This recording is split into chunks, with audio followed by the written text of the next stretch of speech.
बताऊंगी डीएनए की संरचना के बारे में। क्लास 12th में 6वां चैप्टर आपका आता है वंशागति का आणविक आधार। तो इसमें आपसे अक्सर क्वेश्चन पूछे जाता है कि डीएनए की संरचना कैसी होती है, डीएनए की द्विकुंडलित संरचना कैसी होती है, और सिद्ध कीजिए कि डीएनए एक आनुवांशिक पदार्थ है। ये क्वेश्चन आपके बोर्ड एग्जाम में काफी ज्यादा पूछे जाते हैं। तो चलिए बात करते हैं डीएनए की संरचना के बारे में, लेकिन उससे पहले मैं आपको बताती हूँ कि आखिर डीएनए क्या है और इसका क्या कार्य होता है। सबसे पहले जो डीएनए कि अगर मैं बात करती हूँ, आप सभी को पता है कि डीएनए एक आनुवांशिक पदार्थ है जिसकी खोज सबसे पहले करी थी यहाँ पर 1953 में जेम्स वॉटसन और फ्रांसिस क्रिक ने। ये दोनों वैज्ञानिक का नाम आप सभी को अपने दिमाग में याद रखना है।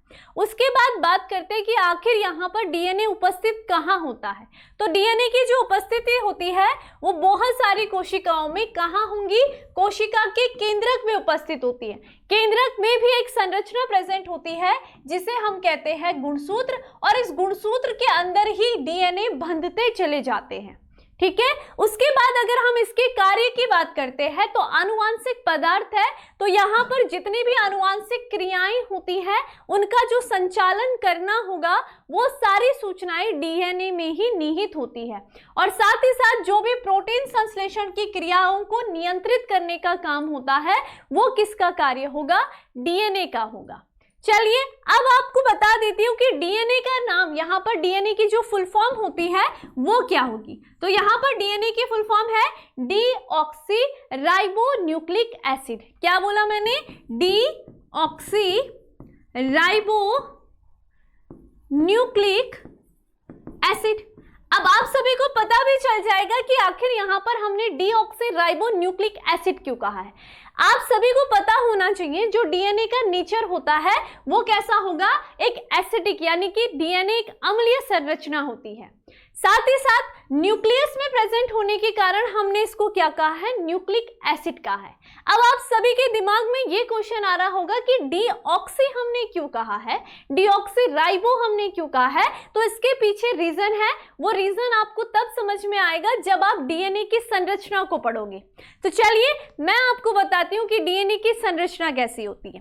डीएनए की जो संरचना होती है, डीएनए एक पॉलीन्यूक्लियोटाइड संरचना होती है। पॉलीन्यूक्लियोटाइड मैंने यहाँ पर संरचना कही है। क्या है, डीएनए एक पॉलीन्यूक्लियोटाइड संरचना है। अब पॉलीन्यूक्लियोटाइड संरचना मतलब क्या होता है, यानी कि यहाँ पर जो न्यूक्लियोटाइड है वो काफी सारी संख्या में, यानी कि जो न्यूक्लियोटाइड होंगे वो आपस में जुड़ जुड़ करके डीएनए की संरचना का निर्माण करते हो। पॉली यानी कि बहुत सारे। जैसे कि आप सभी को पता है, अगर मैं आपको बोलती हूँ कि प्रोटीन कैसी संरचना है, तो आप सभी को पता है कि प्रोटीन की जो सबसे छोटी इकाई है वो क्या है, अमीनो एसिड है। यानी कि जब अमीनो एसिड आपस में जुड़ जाते हैं, है ना, आपस में यूं जुड़ जाते हैं, तो ये किसका निर्माण करते हैं, ये करते हैं प्रोटीन का निर्माण। तो अगर मैं आपसे पूछूं कि डीएनए की जो सबसे छोटी इकाई है वो क्या होगी, तो यहाँ पर वो इकाई होती है न्यूक्लियोटाइड। और जब ये न्यूक्लियोटाइड आपस में जुड़ करके यहाँ पर एक संरचना का निर्माण करते हैं, उसी को हम क्या कहते हैं, पॉलीन्यूक्लियोटाइड। अब डीएनए एक द्विकुंडलित संरचना है, ये भी आपको ध्यान रखना है। डीएनए कैसी है, एक द्विकुंडलित संरचना होती है। द्विकुंडलित यानी कि ये जो पॉलीन्यूक्लियोटाइड संरचना होती है ये दो कुंडली के रूप में आपस में जुड़ी हुई रहती है। यानी कि कुंडली कैसी होगी, कुछ इस तरीके से, है ना। तो यहाँ पर अगर मैं देखूंगी तो जो पॉलीन्यूक्लियोटाइड संरचना है वो आपस में दो कुंडलियों का निर्माण किस तरीके से करेंगी, कुछ इस तरीके से। ये दो संरचनाएं आपस में इस तरीके से कुंडलित होती है। समझ गए। अब आप सभी को मैं यहाँ पर डीएनए की जो सबसे छोटी इकाई है, ये जो न्यूक्लियोटाइड वाली संरचना है, इसके बारे में बताने वाली हूँ। तो सबसे पहले जब हमें न्यूक्लियोटाइड की संरचना पता होगी तभी हम उससे क्या बनाएंगे, एक पॉलीन्यूक्लियोटाइड संरचना। और ये पॉलीन्यूक्लियोटाइड संरचना जब दो श्रृंखलाएं बनाती है, जब दो श्रृंखलाओं में ये आपस में जुड़ती है, तो फिर हम उसको क्या कहेंगे, डीएनए कहते हैं। क्लियर। तो चलिए सबसे पहले हम इस न्यूक्लियोटाइड की संरचना को देखते हैं, जो कि डीएनए की सबसे छोटी इकाई कही जाती है। तो आप सभी को देखते हो, सभी को यहाँ पर बताती हूँ कि ये जो पॉलीन्यूक्लियोटाइड संरचना है ये किस तरीके से बनी हुई होती है। ठीक है, तो हम यहाँ पर न्यूक्लियोटाइड संरचना, डीएनए की जो सबसे छोटी इकाई होगी उसे हम क्या कहते हैं, न्यूक्लियोटाइड संरचना कहते हैं। तो देखेंगे न्यूक्लियोटाइड की जो संरचना होगी वो 3 भागों से मिलकर बनी होती है। ठीक है, जो न्यूक्लियोटाइड संरचना होती है वो 3 भागों से मिली हुई होती है। 3 भाग कौन कौन से होंगे आप सभी को याद रखना है। सबसे पहले होती है पेंटोज सुगर। ठीक है, पेंटोज सुगर हम इसको कहेंगे, या हम इसको क्या कहेंगे, शर्करा कहते हैं। क्लियर। उसके बाद आ जाती है हमारा दूसरा आता है नाइट्रोजन क्षार, नाइट्रोजन क्षार। ठीक है, और तीसरा आ जाता है फॉस्फोरिक ग्रुप बोल दो या फॉस्फोरिक अम्ल आप बोल दो। तो जो न्यूक्लियोटाइड की संरचना होती है वो 3 भागों से मिलकर बनी होती है, पेंटोज शर्करा, नाइट्रोजन क्षार और फॉस्फोरिक एसिड। क्लियर हो गई है। अब हम एक एक करके इनकी संरचना को देखते हैं। पेंटोज सुगर की अगर हम बात करते हैं तो जो डीएनए होता है उसमें कैसी पेंटोज सुगर प्रेजेंट होती है, डीऑक्सीराइबोस पेंटोज सुगर। ठीक है, कैसी होती है, डीऑक्सीराइबोस पेंटोज सुगर प्रेजेंट होती है। अगर मैं इसकी संरचना बनाऊंगी तो कुछ इस तरीके से, एक पेंटोज सुगर में आप देखोगे कुछ इस तरीके से संरचना होती है। ठीक है, यहां पर H, यहां पर OH। ठीक है, यहां H, यहां पर कोई संरचना प्रेजेंट नहीं, फिर यहां पर OH, यहां पर H, फिर H, यहां पर CH2OH। ठीक है, इस तरीके से ये संरचना होती है। तो आप देख सकते हो कि यहां पर ये स्थान क्या है, खाली है। यहां पर क्या है, एक ऑक्सीजन की कमी होती है, यानी कि यहां पर भी H होगा तो यहां पर एक O की कमी है, इसलिए हमने इसको क्या कहा है, डीऑक्सी। डी यानी कि एक कमी है और ऑक्सी यानी कि ऑक्सीजन की एक कमी है, इसलिए हम जो डीएनए की संरचना है उसको क्या कहते हैं, डीऑक्सी। और कैसी सुगर है यहाँ पर, राइबोस पेंटोज सुगर है। तो आप सभी को पता चल गया होगा कि डीएनए का नाम डीएनए यानी कि डीऑक्सीराइबोस पेंटोज सुगर क्यों है, क्योंकि उसकी जो पेंटोज सुगर वाली संरचना होगी उसमें एक ऑक्सीजन की कमी होती है, इसलिए हम उसको डीऑक्सीराइबोस पेंटोज सुगर यानी कि डीऑक्सीराइबो न्यूक्लिक एसिड कहते हैं। क्लियर हो गई है। उसके बाद बात करते हैं कि नाइट्रोजन क्षार डीएनए में किस तरीके से होते हैं। तो मैं नाइट्रोजन क्षार की अगर बात करती हूं तो नाइट्रोजन क्षार में डीएनए में 2 संरचनाएं प्रेजेंट होती है। एक होती है आपकी प्यूरीन की, ठीक है, एक होती है प्यूरीन की और एक होती है प्राइमिडीन की, प्राइमिडीन की। ठीक है, प्राइमिडीन की। अब देखते हैं जो प्यूरीन होता है ये कैसी संरचना होती है। इसमें एक हेक्सावलय होता है और एक पेंटावलय होता है। ठीक है, एक क्या होगा, एक हेक्सावलय संरचना होती है और एक क्या होती है, पेंटावलय संरचना होती है। जबकि जो प्राइमिडीन होता है इसमें केवल और केवल क्या होंगी, एक हेक्सावलय संरचना होती है। अब अगर डीएनए की बात करते हैं तो डीएनए में जो प्यूरीन होते हैं वो कौन कौन से होंगे, वो होते हैं यहाँ पर एडेनिन और ग्वानिन। ठीक है, कौन से बोले मैंने, एडेनिन और दूसरा कौन सा है, ग्वानिन होते हैं। तो ये ग्वानिन और एडेनिन क्या है, नाइट्रोजन क्षार है और कौन से है, प्यूरीन है। यानी कि इनकी जो संरचना है इनमें एक हेक्सावलय है और एक पेंटावलय प्रेजेंट होता है। क्लियर।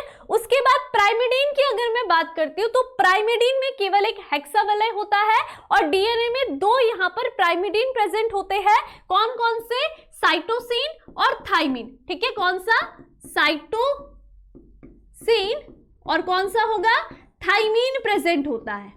ठीक है, थाइमिन प्रेजेंट हो जाता है। तो ये बात आप सभी ने ध्यान रखना है। क्लियर। अब ये भी ध्यान रखना है जो प्यूरीन होता है वो किससे जुड़ेगा, प्राइमिडीन से जुड़ता है।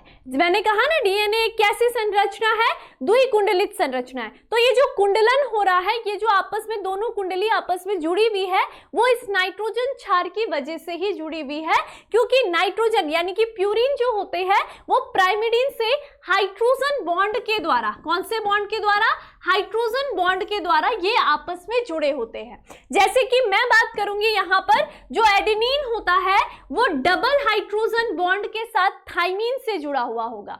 ठीक है, और जो ग्वानिन होता है वो ट्रिपल हाइड्रोजन बॉन्ड के साथ साइटोसिन से जुड़ा होता है। तो ऐसे बॉन्ड तो नहीं होंगे, लेकिन ये ध्यान रखना है कि एडेनिन हमेशा डबल बॉन्ड के साथ, यहां पर मैं एक बार मेंशन कर लेती हूं, जो एडेनिन होगा यहां पर एडेनिन जो होगा वो डबल बॉन्ड के साथ थाइमिन से जुड़ा होता है। साइटोसिन जो होगा वो ट्रिपल बॉन्ड के साथ किससे जुड़ा होगा, ग्वानिन से जुड़ा होता है। ठीक है, तो ये जो बॉन्ड इनमें आपस में जुड़े हुए हैं ना, ये दो कुंडली को आपस में जोड़े रखते हैं, इसलिए डीएनए क्या है, ऐसे कुंडलित संरचना और आपस में जुड़ी हुई संरचना होती है। क्लियर हो गया है।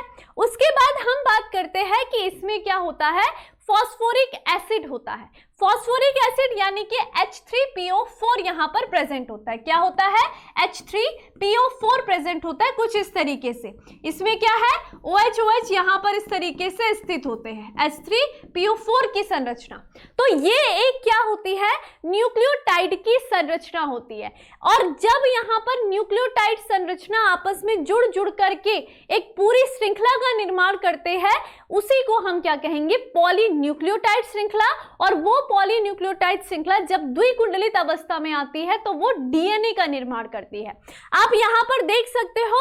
अब मैं बताऊंगी कि आपस में ये तीनों की तीनों न्यूक्लियोटाइड की संरचना किस तरीके से जुड़ी हुई होती है। तो हम यहां पर सबसे पहले किसकी संरचना बनाएंगे, यहां पर आप देख सकते हो ये डीएनए में क्या है, पेंटोस शुगर प्रेजेंट है। पेंटोस शुगर में अगर आप यहां पर इसको स्थान दोगे तो यहां पर क्या है, पहला स्थान, ठीक है, यहां पर दूसरा स्थान, यहां पर तीसरा स्थान, यहां पर चौथा और यहीं पर पांचवा स्थान प्रेजेंट होता है। अब आप देखोगे कि जो न्यूक्लियोटाइड होगी, है ना, न्यूक्लियोटाइड की मैं आपको बात करती हूं, तो न्यूक्लियोटाइड की संरचना किस तरीके से बनी हुई होगी इसके बारे में विचार करते हैं। तो हमने कहा डीएनए में कौन सी संरचना प्रेजेंट है, ये इस तरीके से। सबसे पहले हमने कहा ये कौन सी है, ये होती है deoxy ribose pentose sugar present है। ठीक है, ये कौन सी संरचना है, डीऑक्सी राइबोस पेंटोस शुगर है। अगर इसमें हम यहां पर काउंटिंग करेंगे तो ये इसका पहला स्थान है, ये इसका दूसरा स्थान है, ये तीसरा है, ये चौथा है, और यहां पर कौन सा स्थान आ जाएगा, पांचवा स्थान आ जाएगा। ठीक है, और यहां पर कौन सा बॉन्ड होगा, यहां पर प्रेजेंट होता है CH2OH। ठीक है, इस तरीके से प्रेजेंट होगा। उसके बाद दूसरी बात करते हैं हम यहां पर आप सभी को पता है ये किस तरीके से होंगे, HOH प्रेजेंट, यहां पर H होगा, यहां पर H होगा, फिर HOH प्रेजेंट होगा और नीचे क्या हो जाएगा, H होगा। तो ये क्या है, एक पेंटोस शुगर की संरचना है। अब देखिए किस तरीके से ये न्यूक्लियोटाइड की संरचना बनती है। पेंटोस शुगर के पहले स्थान से, पहला स्थान है, पहले स्थान से हमेशा याद रखोगे, इस पहले स्थान में कौन जुड़ता है, नाइट्रोजन क्षार जुड़ता है। क्लियर हो गई है। और जहां पर ये जो पांचवा स्थान होता है, यहां पर कौन जुड़ेगा, H3PO4 जुड़ता है। ठीक है, पांचवें स्थान से कौन जुड़ेगा, फॉस्फोरिक एसिड जुड़ता है, और यहां पर पहले स्थान से नाइट्रोजन क्षार जुड़ता है। और इस तरीके से जब ये आपस में इस तरीके से जुड़ते हो तब आप इसको क्या कहोगे, न्यूक्लियोटाइड कहते हो। और ये न्यूक्लियोटाइड इसी तरीके से बहुत सारे न्यूक्लियोटाइड जब एक श्रृंखला के रूप में, और इस तरीके से यहां पर भी इसके सम्मुख क्या जुड़ेगा, एक और नाइट्रोजन क्षार जुड़ेगा, तो वो क्या होंगे, आपस में जुड़ करके डीएनए का निर्माण करते हैं। अब देखिए यहां पर डीएनए की श्रृंखला का निर्माण कैसे न्यूक्लियोटाइड कर रहे हैं, आप यहां पर देख सकते हो ये एक पेंटोस शुगर है। मैं सिर्फ अगर एक श्रृंखला की बात करती हूँ, डीएनए की श्रृंखला कैसी होती है, 5' to 3' होती है। ठीक है, पहली श्रृंखला, और दूसरी श्रृंखला होती है 3' to 5', यानी कि डीएनए की जो दोनों श्रृंखला होती है वो एक दूसरे के प्रति समांतर होती है, यानी कि एक सीधी होगी, एक 5 से 3 की साइड होगी, तो दूसरी उसके विपरीत यानी कि 3 से 5 वाली साइड होगी।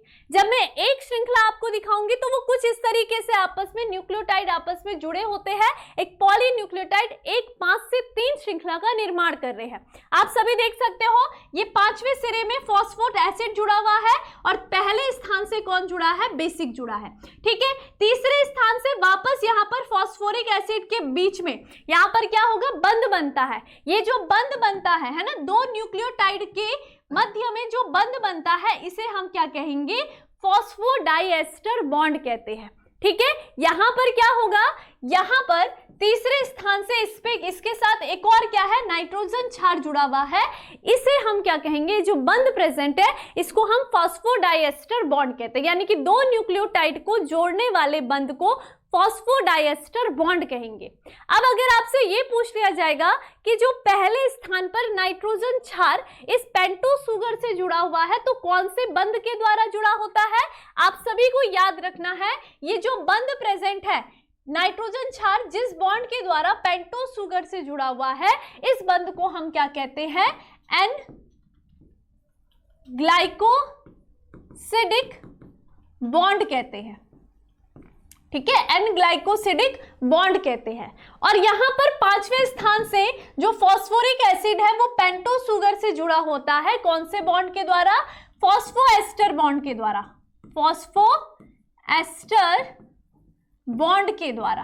क्लियर हो गई है, तो इस तरीके से एक न्यूक्लियोटाइड की संरचना आप सभी को क्लियर हो गई है। अब ये न्यूक्लियोटाइड क्या करते हैं, यहां पर आप देख रहे हो ये 5 डैश है और नीचे आप देख रहे हो 3 है ना, तो ये जो श्रृंखला का निर्माण हुआ है ये कौन सी हुई है, 5 डैश टू 3 डैश का निर्माण हुआ है। मैंने कहा डीएनए कैसी श्रृंखला है, द्विकुंडलित श्रृंखला है, यानी कि यहाँ पर 2 श्रृंखलाएं प्रेजेंट होंगी, ये एक श्रृंखला है तो दूसरी श्रृंखला क्या होगी, इसके प्रति समांतर, ठीक है, समांतर होती है, एक 5 डैश टू 3 डैश है तो दूसरी कैसे जुड़ जाएगी, आप इस डायग्राम में देख सकते हो।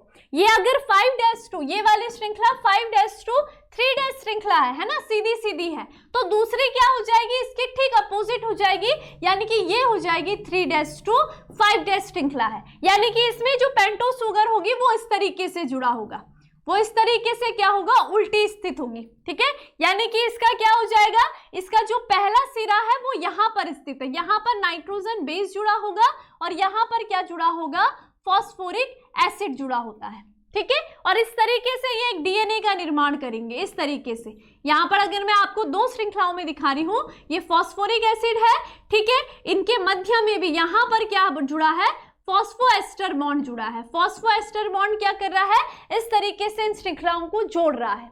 अब देखिए यहाँ पर भी क्या है, नाइट्रोजन क्षार है, और एक इसके समांतर श्रृंखलाओं को मैं अगर बना देती हूं इस तरीके से, ठीक, यहाँ पर अगर एक, ये तो क्या हो गई, ये तीसरा साइड हो गया, और यहाँ पर कौन सा साइड आ रहा है, 5वां, यानी कि ये वाली श्रृंखला 3 डैश टू 5 डैश है। अब ठीक इसके सम्मुख अगर मैं सीधी श्रृंखला बनाऊं 5 डैश टू 3 डैश, तो देखिए वो किस तरीके से बनेगी, वो कुछ इस तरीके से दिखेगी, ठीक है, यानी कि नाइट्रोजन क्षार प्रेजेंट है, यहाँ पर हाइड्रोजन बॉन्ड होगा, ये नाइट्रोजन बेस है, ठीक है, और यहाँ पर क्या होगी, ये हमारी पेंटोस शुगर है ना, पेंटोस शुगर, पहले स्थान से नाइट्रोजन क्षार, यहाँ पर फॉस्फोड ग्रुप, फिर यहाँ पर फॉस्फोड ग्रुप, और यहाँ पर क्या हो जाएगा हमारा, ये इस तरीके से श्रृंखला बन जाएंगी, ठीक है, ये इससे जुड़ी है, फिर नाइट्रोजन बेस, तो इस तरीके से यहाँ पर नाइट्रोजन बेस जुड़ करके पूरी डीएनए की द्विकुंडलित संरचना का निर्माण करते हैं। तो आपने देखा 5 डैश टू 3 डैश श्रृंखला, और ये क्या होगी, 3 डैश टू 5 डैश श्रृंखला आपस में हाइड्रोजन बॉन्ड के द्वारा जुड़ी होती है। तो आपने देखा कि डीएनए किस तरीके से एक पॉलीन्यूक्लियोटाइड श्रृंखला कहलाती है। आप सभी को न्यूक्लियोटाइड की श्रृंखला पता होना बहुत ज्यादा आवश्यक है।